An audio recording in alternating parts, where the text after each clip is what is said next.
बहुत ही शानदार सवाल है, बहुत सारे कॉन्सेप्ट इसमें आएंगे। बोला गया है a water jet whose cross section area is ए,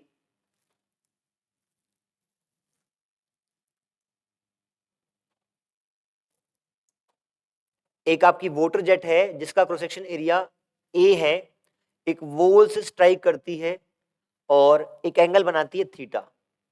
यहाँ पे देखें, एक वाटर जेट इस दीवार पे टकराती है, थीटा एंगल बनाते हुए वापस थीटा एंगल बनाते हुए उसी वेलोसिटी से लौटती है।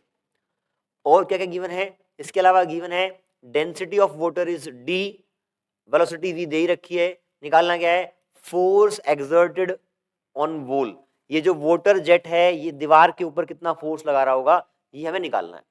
ठीक है, सबसे पहले जब भी आपके पास एक वाटर जेट हो या मैं कहूं एक पानी की पाइप है, उससे लिक्विड फ्लो कर रहा है बाहर की तरफ, area of cross section is A, velocity is V, तो volume coming out per second, volume coming out per second is A into V. इतनी वॉल्यूम उस पाइप से बाहर निकलेगी पानी की पर सेकेंड। अगर मैं निकालना चाहता हूं कि कितना मास निकलेगा पर सेकेंड, तो मास coming out per second, mass coming out per second will be, इसके अंदर वॉल्यूम के अंदर डेंसिटी मल्टीप्लाई कर दूं तो मास coming out per second will be A V D. इतना मास एक सेकंड में बाहर निकल रहा है। उस मास का मोमेंटम क्या होगा? अब मैं एक सेकंड के टाइम में जो जो हो रहा है उसको निकालना चाहता हूं। एक सेकंड में इतना मास दीवार पे टकराएगा, उसका मोमेंटम कितना होगा? मोमेंटम पी आई की बात करूं तो P I will be M, इसको लेट से एम लिख दिया एक बार, एम इंटू वी, ये मोमेंटम रहेगा। अगर उसको आप वेक्टर फॉर्म में लिखना चाहते हैं तो इस वेक्टर के दो कंपोनेंट टूटेंगे, वी वी कोस थीटा और V sine theta I cap J cap में आएंगे। एक बार फिगर थोड़ा सा दोबारा से देख लेते हैं। यहां पर जब ये दीवार से टकराएगी जेट ऐसे, ये मोमेंटम था, ये मोमेंटम है, ये एंगल यदि थीटा है तो ये एंगल भी थीटा रहेगा, तो पी का कोस थीटा आई कैप की तरफ रहेगा। तो initial momentum P I is P cos theta I cap, और इसका ये वाला कंपोनेंट माइनस जे की तरफ, minus P sine theta J cap. ये इनिशियल मोमेंटम है आपका, इनिशियल मोमेंटम है।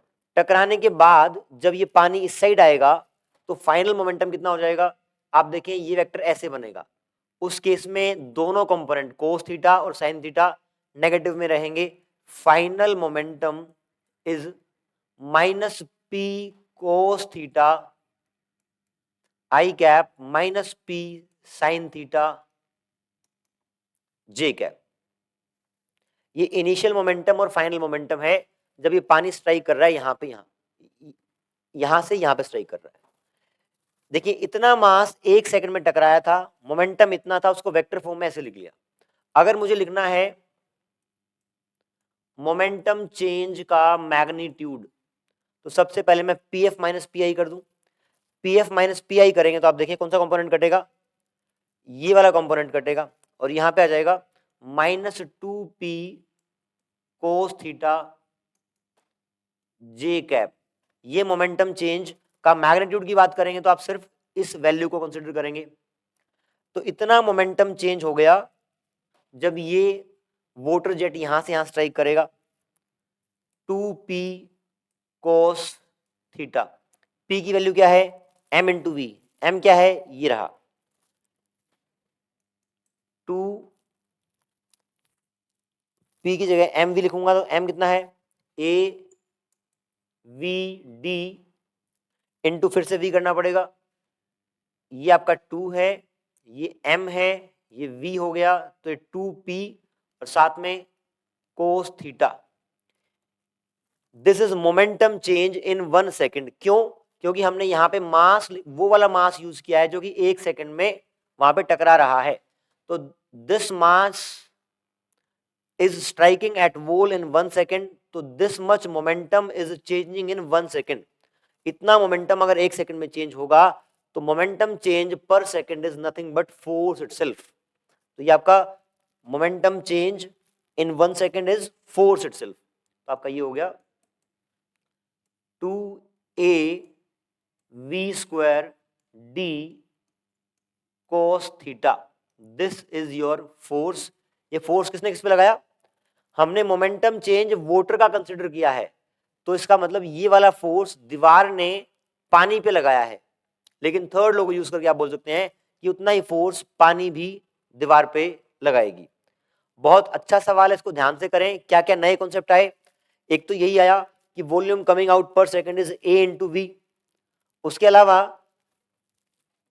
मास कमिंग आउट पर सेकंड में आप डेंसिटी मल्टीप्लाई कर दिया.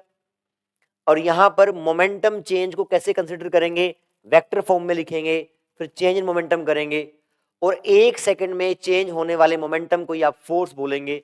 ये इतने सारे कॉन्सेप्ट इस सवाल में आए. Mark it very important and do it 2-3 times I think. Thank you.